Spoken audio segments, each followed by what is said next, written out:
بسم اللہ الرحمن الرحیم۔ السلام علیکم ورحمۃ اللہ وبرکاتہ۔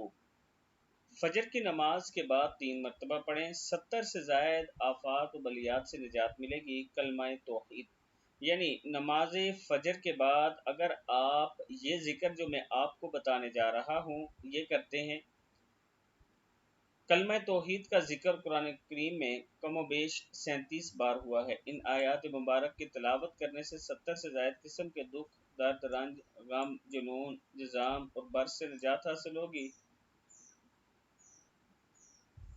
ہر قسم کا خوف اور تکلیف سے امان حاصل ہوگی۔ نماز فجر کے بعد ان آیات مبارک کی تلاوت کرنے والے کا دل شقاوت اور نفاق سے پاک ہو جائے گا۔ رات کے وقت ان آیات مبارک کی تلاوت کرنے والا شیطان اور اس کے لشکر سے محفوظ رہے گا۔ ہر قسم کے جادو اور جنات اور سحر سے نجات ملے گی۔ آیات کیا ہیں؟ بسم اللہ الرحمن الرحیم۔ وَإِلَٰهُكُمْ إِلَٰهٌ وَاحِدٌ لَا إِلَٰهَ إِلَّا هُوَ الرحمن الرحیم۔